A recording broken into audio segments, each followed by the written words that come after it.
हमारे देश की व्यवस्थाएं संविधान से चलती हैं और इसी को लेकर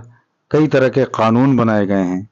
अगर कोई व्यक्ति कानून तोड़ता है तो उसका ठिकाना जेल होता है। फिलहाल रामपुर की जिला जेल में, जिसे एक सुधार गृह भी कहा जा सकता है, वहाँ पर बंदियों और कैदियों को सुधारने के लिए महापुरुषों के उपदेशों का सहारा लिया जा रहा है। तस्वीरें आपके सामने हैं। ये रामपुर की जिला जेल की वो तस्वीरें हैं जिन पर कहीं ना कहीं जो महापुरुष हैं, जो हमारे देश के महापुरुष हुए हैं, उनकी जो उपदेश हैं उनको अंकित किया गया है, उनको प्रदर्शित किया गया है, ताकि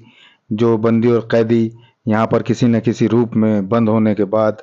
सज़ा काट रहे हैं या अपने दिन बिता रहे हैं, उनका कहीं ना कहीं इन स्लोगन या इन उपदेशों का असर उनकी ज़िंदगी में पड़ता दिखाई दे। और एक बार फिर से अगर उनको मौका मिले बाहर जाने का, तो वो कहीं ना कहीं जो महापुरुषों के उपदेश हैं उनका असर उनकी ज़िंदगी पर ज़रूर पड़ता नज़र आए। रामपुर के जेल प्रशासन की ये पहल सराहनीय है। हर कोई इसकी तारीफ करते नहीं थक रहा है। तस्वीरें आपके सामने हैं, किस तरह के स्लोगन लिखे हैं जिनका कहीं ना कहीं जो गहरा असर है वो हर किसी के दिल में और जहन में ताज़ा करता नज़र आ रहा है, ताकि वो फिर एक बार फिर से बेहतर ज़िंदगी जेल से बाहर जाने के बाद गुजार सकें। जेल प्रशासन की ओर से ये सराहनीय कदम उठाया गया है। और इसी सिलसिले में क्या कुछ कहते हैं रामपुर के जेल अधीक्षक प्रशांत मौर्य, जो हमेशा सुर्खियों में बने रहते हैं, जिनके प्रयास से हमेशा जेल प्रशासन तो कदम बढ़ाता ही है, वहीं जो यहाँ के जो बंदी हैं, कैदी हैं, वो भी कहीं ना कहीं अपनी ज़िंदगी को सुधारते नज़र आ रहे हैं। क्या कुछ कहते हैं प्रशांत मौर्य, उन्हीं की ज़ुबानी सुनाते हैं आपको। कारागार में जो विभिन्न प्रकार के स्लोगन लिखे जाते हैं, तो उनका उद्देश्य ये होता है कि जो उनमें किसी जो हमारे देश के महापुरुष हुए हैं उनके कुछ अच्छे विचार जो समय समय पर उन्होंने कहे थे, जो जिन्होंने आम जनमानस को बहुत प्रभावित किया, तो उनके उद्गार को कारागार की दीवारों पर अंकित किया जा सके। और इसका उद्देश्य ये होता है, चूँकि ये महापुरुषों के विचार हैं और ये जीवन के अलग अलग क्षेत्रों से लिए गए अलग अलग क्षेत्रों को प्रभावित करते हैं। तो कारागार में बंदी जो हमारे कई जगहों पर जिनका मूवमेंट होता है, और जब ये इन चीज़ों को पढ़ेंगे देखेंगे, तो इसका उद्देश्य ये था कि जब ये इन चीज़ों को पढ़ें या इनके सामने से गुजरे हैं,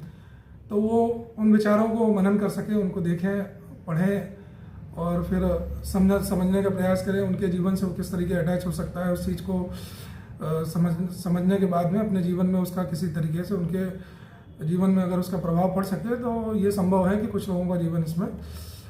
जो है बदल सकता है और अच्छे विचारों की तरफ वो मुड़ सकते हैं। पेंटिंग्स भी जैसे, हाँ, इसमें हम लोगों ने कई तरह के माध्यमों का यूज़ किया है। इसमें महापुरुषों के विचार भी अंकित किए हैं दीवारों पर और कुछ पेंटिंग्स भी बनाई हैं। अभी पेंटिंग्स का उद्देश्य ये होता है कि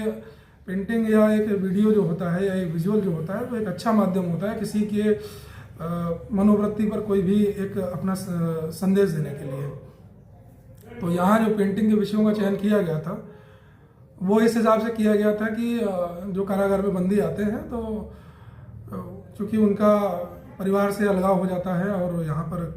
कारागार में उनको रहना पड़ता है कुछ समय तक, और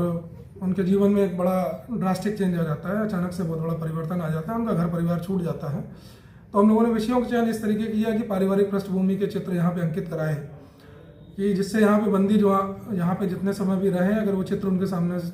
बार बार पढ़ेंगे, तो उनके मानस में ये हमेशा रहे कि एक परिवार उनका घर यहाँ से बाहर है, तो अच्छे तरीके से उनको यहाँ समय काटना है और परिवार में वापस जाके उनको समाज की मुख्य धारा में सम्मिलित होना है। इसी उद्देश्य के तहत इस तरीके के चित्र यहाँ बनवाए गए और उस विषय का चयन भी इसी हिसाब से किया गया था। जेल प्रशासन के सराहनीय कदम की हर तरफ हो रही है तारीफ।